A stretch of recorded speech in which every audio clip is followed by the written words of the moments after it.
মধ্যপ্রাচ্যে যুদ্ধে ষষ্ঠ দিন কাতারের উপর একাধিক বিস্ফোরণ। দোহার আকাশে বিস্ফোরণের শব্দ শোনা যাচ্ছে। দোহাতে নতুন করে বিস্ফোরণ, আতঙ্ক ছড়িয়েছে। অন্যদিকে তেহরানে পুলিশ বেস একেবারে ধ্বংস হয়ে গিয়েছে। সেই ছবি রেখেছি আপনাদের সামনে।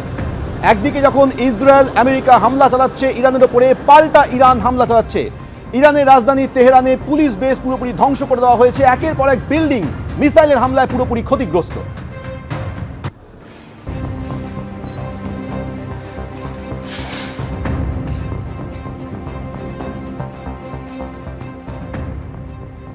দুই পক্ষই একে অপরকে বোমা বর্ষণ করছে। একদিকে আমেরিকা থেকে থেকে হুঙ্কার ছাড়ছে যে আমরা দেখে নেব, ইসরায়েলও শেষ দেখার কথা বলছে, এবং ইরান অপেক্ষাকৃতভাবে একটু মিলিটারিলি সামরিকভাবে কমজোর হলেও তারাও কিন্তু কোথাও একটুখানি ভূমি ছাড়তে রাজি নয়। যেটা আজকে সকালে ইউক্রেন বলেছে যে আমাদের কাছে অ্যান্টি ড্রোন আছে, ইরানের যত ড্রোন আছে আমরা নামিয়ে দিতে পারি। তো অবভিয়াসলি রাশিয়া ইরানকে সাপোর্ট করছে, তো ইউক্রেন ইরান বিরোধী শক্তিকে সাপোর্ট করছে। অস্ট্রেলিয়া আজকে যুদ্ধে যোগ দেওয়ার কথা বলেছে। কানাডা গতকাল অবধি বলেছিল আমরা এই যুদ্ধে নেই, আজকে বলেছে না, হয়তো আমরা এই যুদ্ধকে এড়াতে পারবো না। না চাইতেও জড়িয়ে গেছে শ্রীলঙ্কা, কিছুটা না চাইতেও একটুখানি ভারতের ওপরও আঁচ এসছে। আপনারা জানেন গতকাল সাবমেরিন টর্পেডোর, ইউএস সাবমেরিন আর ইরানিয়ান জাহাজের টর্পেডো আঘাতের পরে। এছাড়া ইরান হুমকি দিয়েছে যে আমরা পৃথিবীতে যেখানে যেখানে ইসরায়েলের এমবাসি আছে আঘাত করব। সেটা ভারতের জন্য চিন্তার ব্যাপার, কারণ ভারতের দূতাবাস আছে দিল্লিতে, আছে কনসুলেট আছে মুম্বাইতে, বেঙ্গালুরুতে। তো এইগুলো দেখতে হবে যে ইরান আর কি কি করে। স্ট্রেট অফ হরমুজে একদিকে যেমন ইরান বলছে যে আমরা কাউকে যেতে দেবো না চায়নার জাহাজ ছাড়া, সেইখানে আবার দেখা যাচ্ছে যে ইউএস বলছে আমরা 48 ঘন্টা এমন আঘাত করব ইরানকে যে তারা সব ভুলে যাবে, এবং স্ট্রেট অফ হরমুজ দিয়ে আমরা গ্যারান্টি দিচ্ছি। ইরানের আক্রমণের নিশানায় আবুধাবি, আর এবার আবুধাবির আকাশে ফের দেখা মিলল মিসাইলের। এদিকে প্রায় প্রতিদিনই হুঁশিয়ারি দিচ্ছেন আমেরিকার প্রেসিডেন্ট ডোনাল্ড ট্রাম্প। ইরানে এয়ার স্পেস দখল করার সময়ের অপেক্ষা ফের হুঁশিয়ারি দিয়েছে আমেরিকা।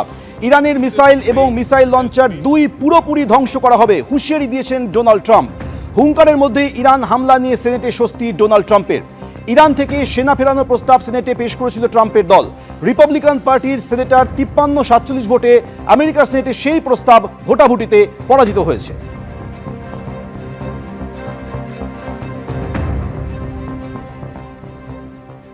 যেহেতু উনি সিনেটের স্বস্তিটা পেয়েছেন, সিনেটের অনুমতি পেয়েছেন, এখন উনি অনুমতি ছাড়াই কাজ করতে ভালোবাসেন মিস্টার আমাদের ডোনাল্ড ট্রাম্প। এখন যখন অনুমতি পেয়ে গেছে ওনার, যার সাধারণত দেখা যায় তাই স্বেচ্ছাচারিতা আরো তীব্রতর হয়, এবং যে আক্রমণের ধাঁচ যে আরো বাড়াবে কোনো সন্দেহ নেই। সুতরাং আগামী দিনে আরো ভয়ঙ্কর একটা পরিস্থিতি হয়তো অপেক্ষা করে বসে আছে, এবং আমেরিকার যারা ডিফেন্স রিপোর্ট বেরোচ্ছে তাতে পরিষ্কার বলছে যে ইরান এখন কিন্তু আর সেই মিসাইল সেভাবে ব্যবহার করছে না। তাদের মিসাইল ব্যবহারেও একটা দেখা গেছে যে অনেকটা কমে আসছে, অর্থাৎ তাদের রিজার্ভ বিশেষ নেই, এটা তারা বলছে। অর্থাৎ আমেরিকা মোটামুটি মনে করছে যুদ্ধ প্রায় জিতে গেছি, এই একটা মনোভাব এসে গেছে। এখন তো সিনেট যখন অনুমতি দিয়েছে যা খুশি করা যাবে, এই একটা মনোভাব নিয়ে কিন্তু আগামী যতদিন যুদ্ধ হয় ততদিন কিন্তু ডোনাল্ড ট্রাম্প সেভাবেই চলবেন। উনি মনে করছেন যে ওনার দেশে অ্যাটলিস্ট কোনো বাধা নেই, এবং দেশের বাইরেও তো অনেক বন্ধু বান্ধব রয়েছে, ভয় পাচ্ছে সবাই, কেউ প্রত্যক্ষ পরোক্ষভাবে সবাই ওনার সঙ্গেই আছে। সুতরাং ইরান যুদ্ধটা উনি প্রায় জিতে ফেলেছেন, এটা উনি নিজেও মনে করছেন, এবং যারা আমরা দূর থেকে দেখছি তাদের অনেকেরই ধারণা হচ্ছে যে বোধহয় কিছুটা একপক্ষ এক পেশা যুদ্ধ বোধহয় চলছে। এবিপি আনন্দ, এগিয়ে থাকে, এগিয়ে রাখে।